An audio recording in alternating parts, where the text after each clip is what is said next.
Hello everyone, and welcome back to Cowboys and Cattle.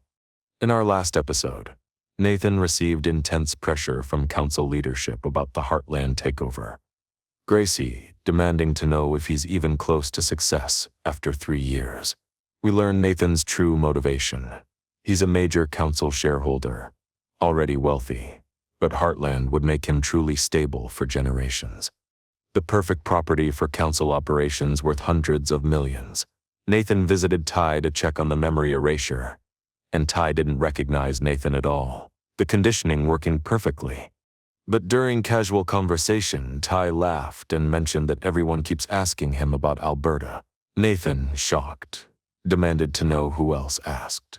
T revealed a businesswoman who toured the ranch had asked about Alberta, and even mentioned the name Ty Borden.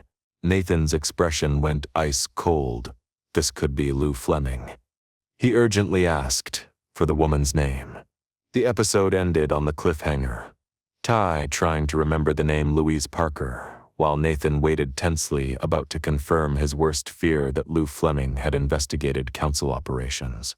If you've been terrified by Nathan getting closer to discovering Lou, please hit that like button and subscribe. Today's episode splits between two worlds that are about to collide. At Heartland, Amy is experiencing life without Nathan for the first time in months, and discovering that both she and Lindy are happier when he's gone. Meanwhile, in Montana, Nathan is conducting a desperate, obsessive search for the woman Ty mentioned. He's convinced it was Lou Fleming investigating the council, but every piece of evidence he finds points elsewhere. The FBI has done their job perfectly, creating a false trail that makes Lou impossible to track. This is episode 53, and Nathan Price is about to learn that sometimes, even the most dangerous hunters can lose their prey completely. Heartland Ranch. Amy stood at the kitchen counter making breakfast while Lindy sat at the table working on a drawing, humming to herself. The morning sunlight streamed through the windows, and Amy realized with a start that she felt content, happy, even. It had been 5 days since Nathan left for Montana, 5 days of him being gone from Heartland, and Amy couldn't deny the truth anymore. She and Lindy were both happier when he wasn't here. Lindy had been like her old self again. The cheerful, talkative, expressive daughter Amy remembered from before Nathan became a constant presence in their lives.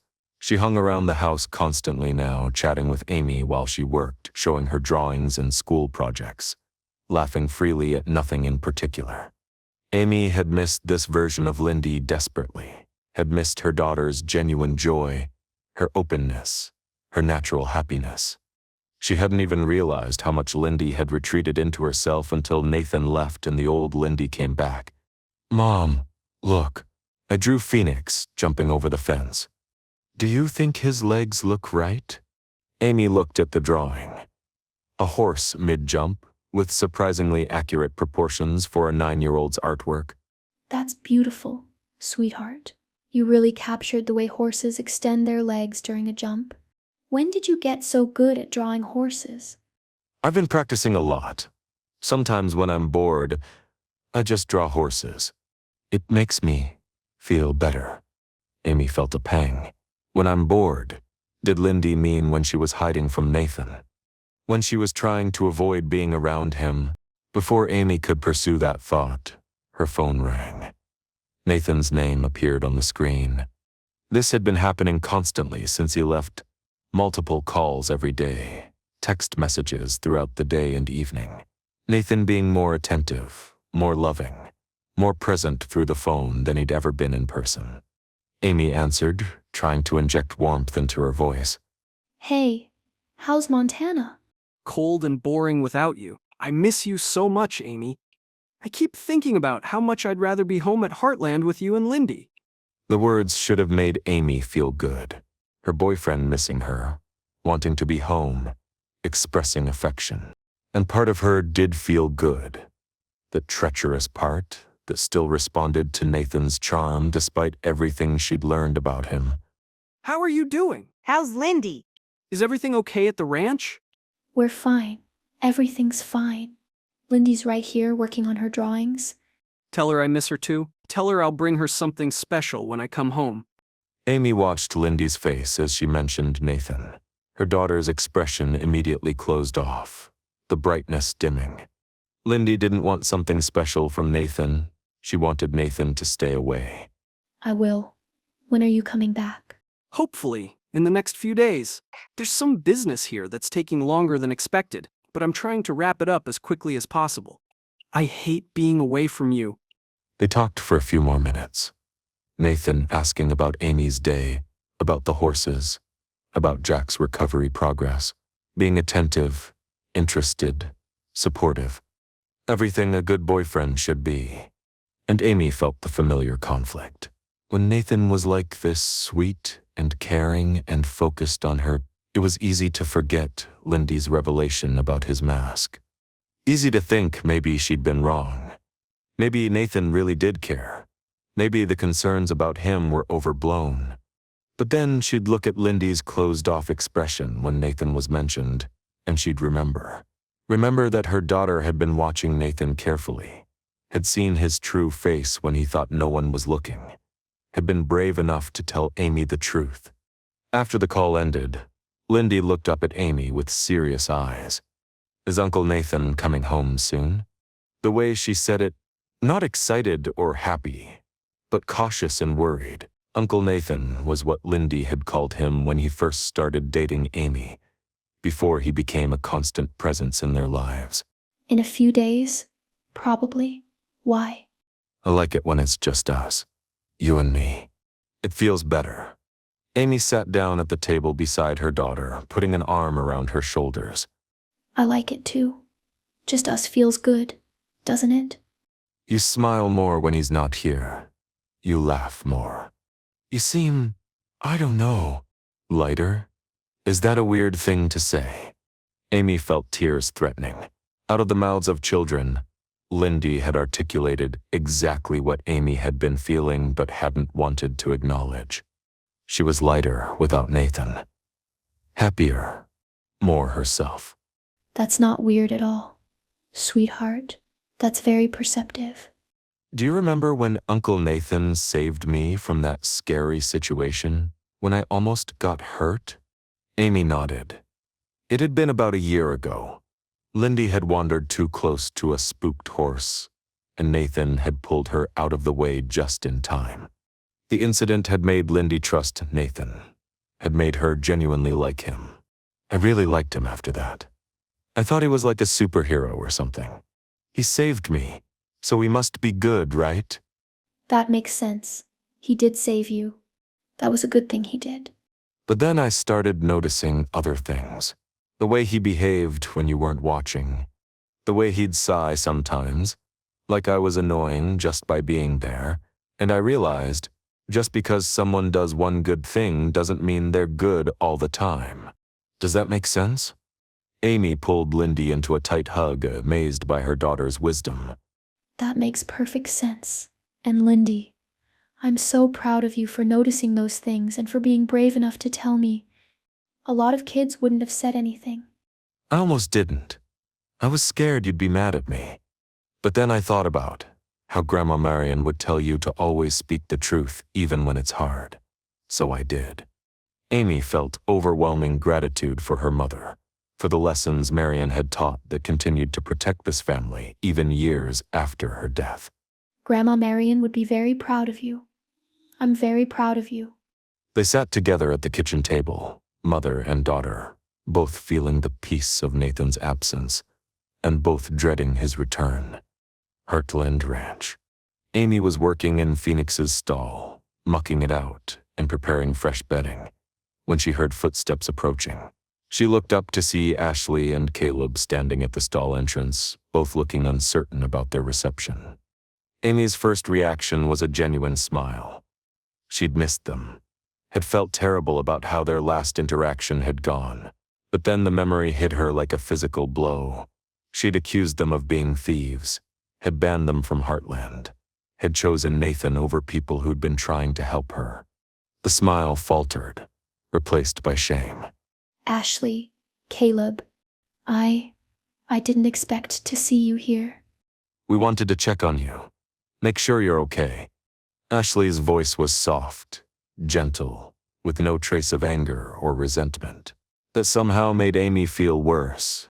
I'm so sorry for everything I said, everything I did. You were trying to help me and I called you thieves. I banned you from Heartland. I was so horrible to you both. Tears were forming despite Amy's efforts to control them. She'd been carrying this guilt for days, had been desperate to apologize, but hadn't known how to reach out. Amy, stop. I've already forgotten it. We both have. She stepped into the stall, and Caleb followed.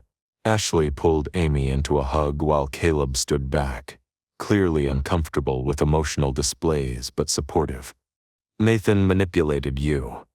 He's very good at it. You weren't seeing clearly because he'd worked hard to make sure you couldn't see clearly. But that's over now, right? You see him now? Amy nodded against Ashley's shoulder. I see him, finally. Everything you and Caleb tried to tell me, everything Lou tried to warn me about, it's all true. I was so blind. You weren't blind. You were being manipulated by someone who's a professional at manipulation. There's a difference. There's a difference. Amy pulled back from the hug, wiping her eyes. How did you know I'd figured it out? How did you know now was the right time to come talk to me? Ashley and Caleb exchanged glances, clearly debating how much to tell her. We've been keeping an eye on things, from a distance, making sure you and Lindy were safe, even though we couldn't get close.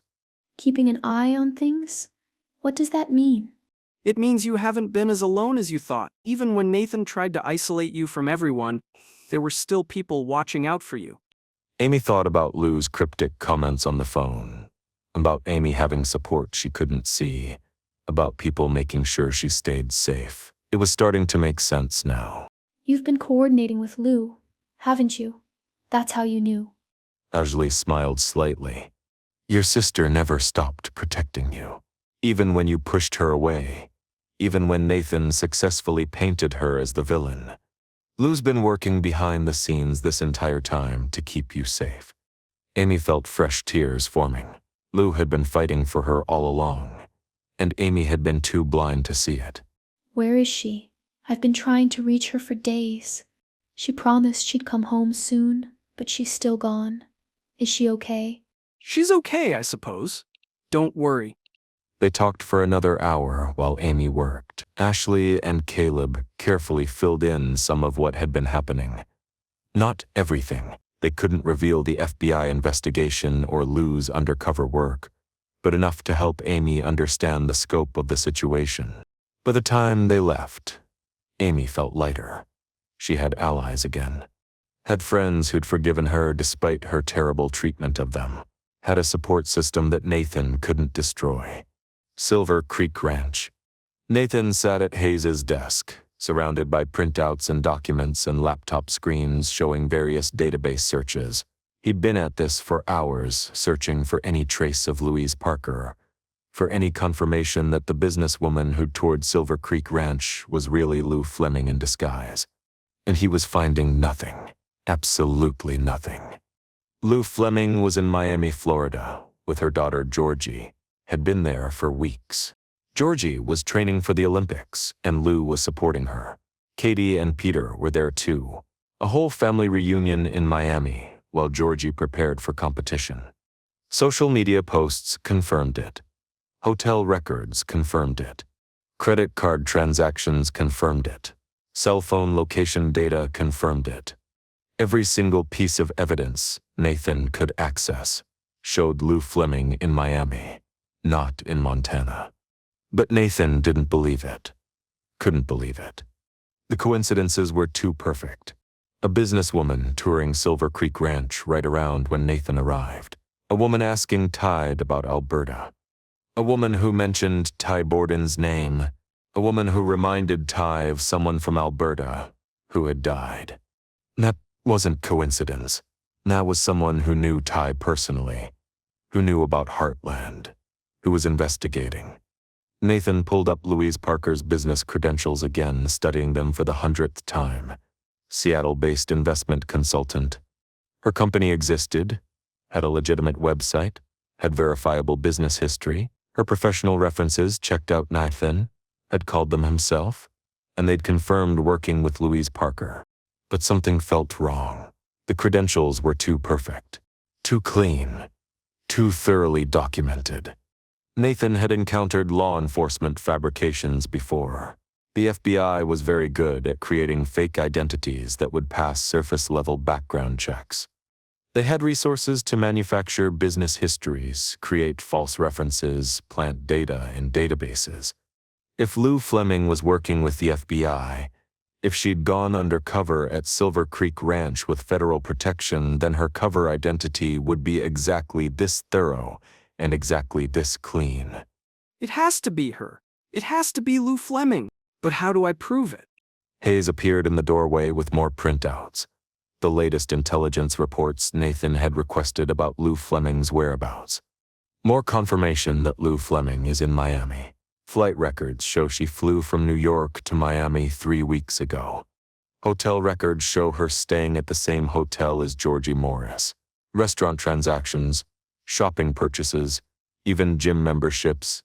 Nathan took the printouts and studied them, looking for any inconsistency, any crack in the story. There was nothing. The data was comprehensive, detailed, and completely consistent. What about the 2 associates with Louise Parker? The ones who toured the ranch with her? Derek Walsh and Sarah Chen. They check out too. Walsh is a financial analyst. Chen is a legal consultant. Both based in Seattle. Both have legitimate business histories. I can't find anything suspicious about either of them. Did you get security footage enhanced? Clear images of Louise Parker's face? Hayes pulled up the enhanced security footage on his computer. Louise Parker's face filled the screen. Professional, composed, clearly visible. Nathan studied every detail. The hair was different from photos he'd seen of Lou Fleming. The makeup altered her features.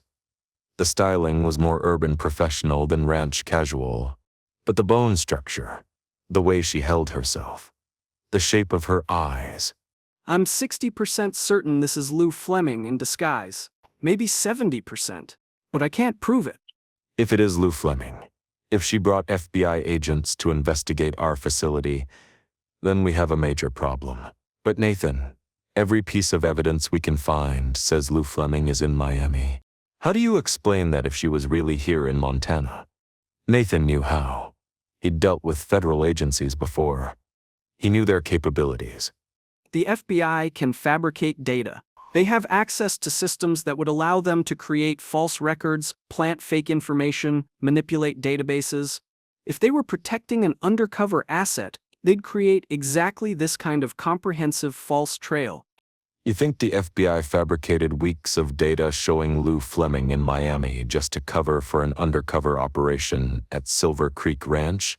I think if Lou Fleming is investigating the council with federal protection, then yes, the FBI would absolutely go to those lengths. They'd create social media posts, plant credit card transactions, manufacture hotel records. Everything necessary to make it look like Lou Fleming is somewhere she's not. Hayes looked skeptical. You're thinking too much into this. It might not be Lou. Let's assume my instinct is correct. Let's assume Louise Parker is Lou Fleming, and those associates are FBI agents.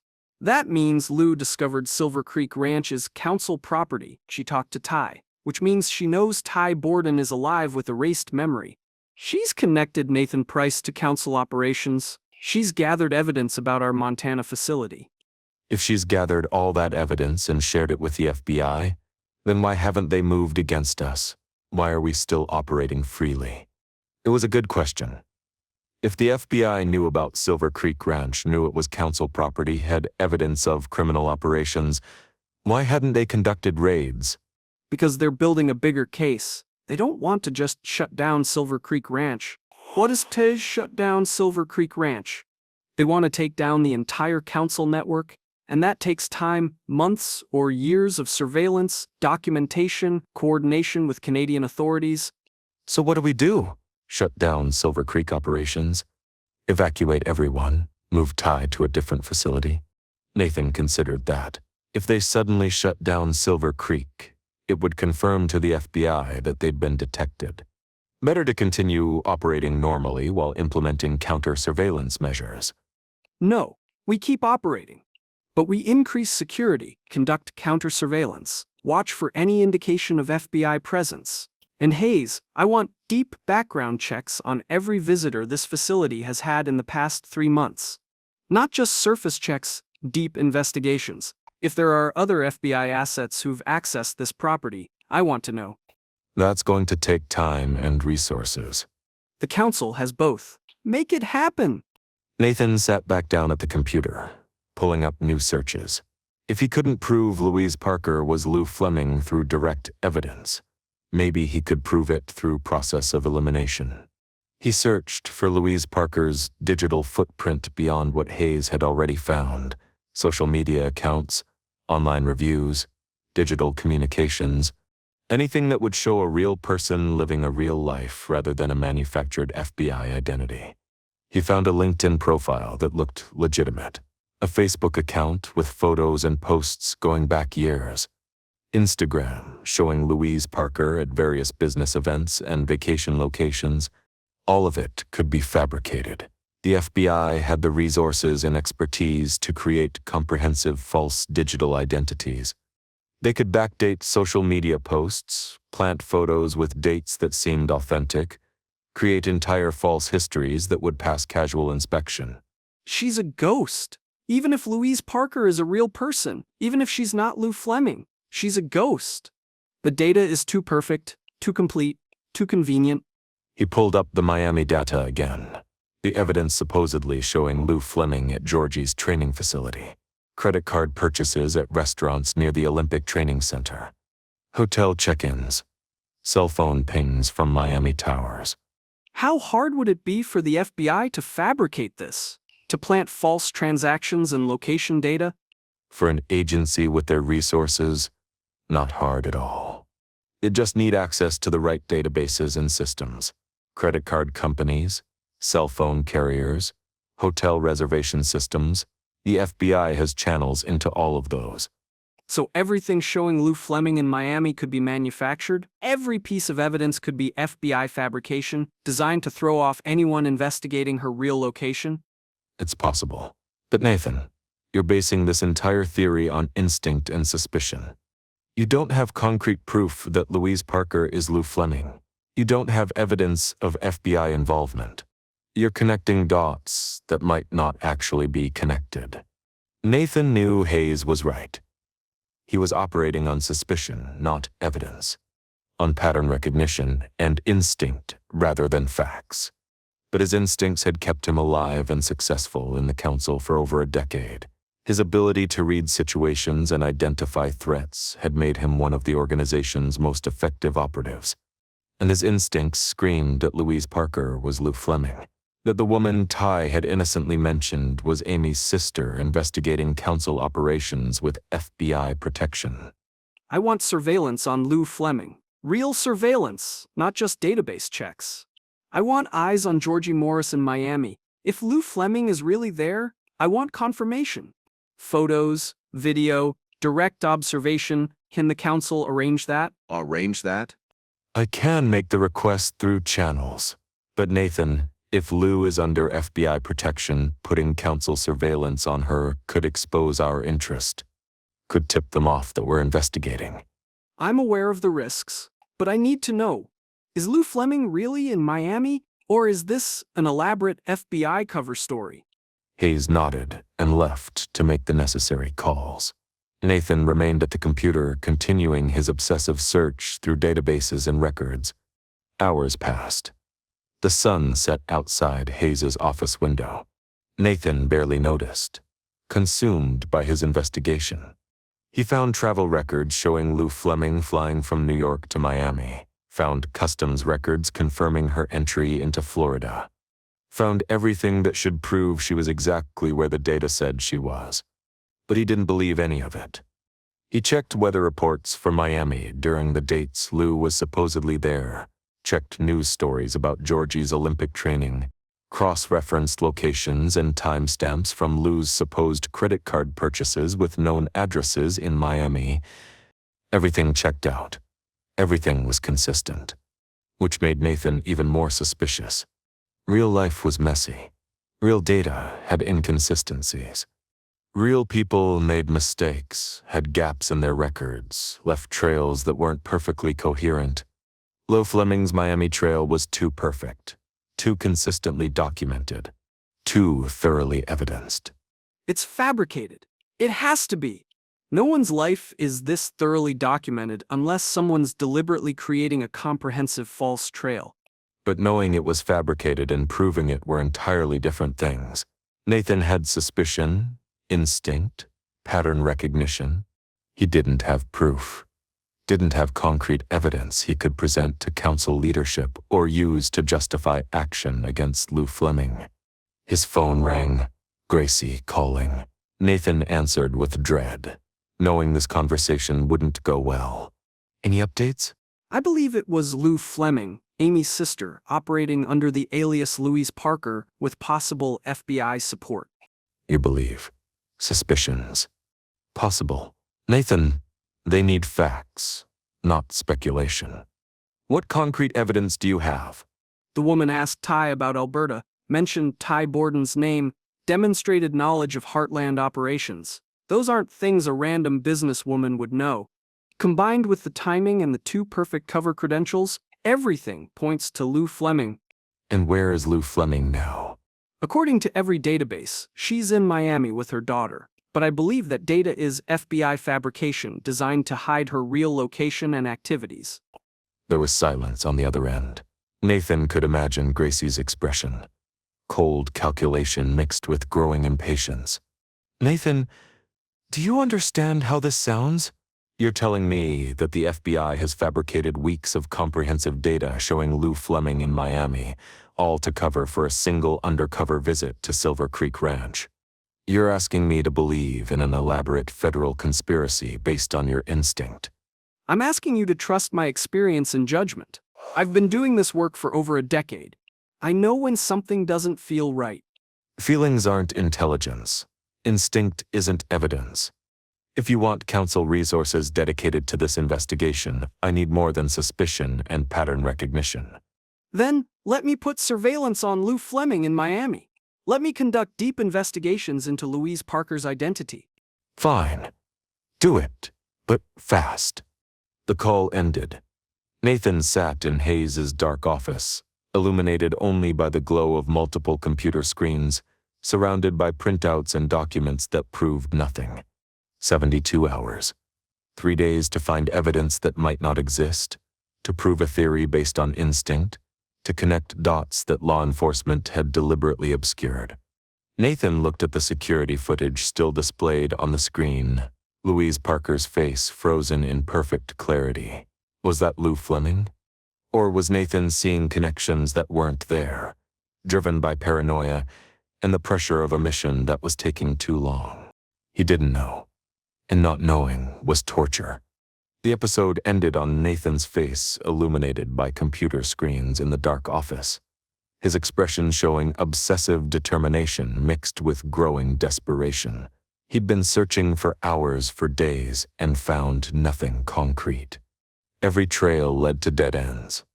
Every piece of evidence was ambiguous.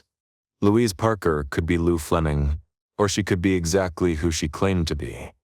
Nathan had 72 hours to prove his suspicions or abandon them, 72 hours to find evidence that the FBI had deliberately hidden, 72 hours to solve a mystery that might destroy the entire Heartland operation if he failed. And hundreds of miles away in Hudson, Amy was discovering that life without Nathan was better for both her and Lindy, was reconciling with Ashley and Caleb, was building the support system she'd need when Nathan returned and she had to face him. Two worlds spinning toward collision. Nathan searching desperately for the woman Ty had mentioned while Amy prepared to end her relationship with the man searching for her sister. The council's most effective operative trapped in an endless investigation that yielded nothing. And the FBI's fabricated data holding perfectly under intense scrutiny, protecting Lou Fleming from discovery even as Nathan's instincts screamed the truth. Sometimes the best hiding place is in plain sight. Sometimes the perfect lie is one that can't be proven false. And sometimes, even the most dangerous hunters lose their prey completely. Nathan Price was learning that lesson the hard way, and he had 72 hours to change the outcome before the council wrote off his investigation as paranoid speculation. The clock was ticking. The search continued, and the truth remained frustratingly, tantalizingly, impossibly out of reach. That concludes today's episode. Amy and Lindy experienced life without Nathan at Heartland. Nathan has been calling constantly, being sweet and loving. Unlike his usual distant behavior during trips, Amy feels good sometimes, but then remembers Lindy's revelation about Nathan's mask. Lindy is noticeably happier without Nathan, more expressive, cheerful, hanging around Amy constantly. Amy realized even Lindy's feelings changed after Nathan saved her. She liked him, but recently doesn't anymore. Ashley and Caleb visited Amy at the barn. Amy remembered her rude behavior toward them and felt ashamed, but Ashley spoke softly, saying she's forgotten everything. They reconciled. Friendship restored. Meanwhile, in Montana, Nathan conducted an obsessive search for the woman Tide mentioned.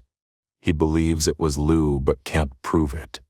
Every database shows Lou in Miami with Georgie for Olympics.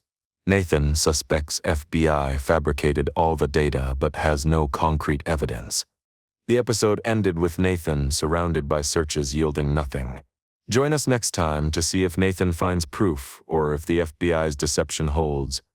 If this episode had you on edge, please like and subscribe. Until next time, this is Cowboys and Cattle.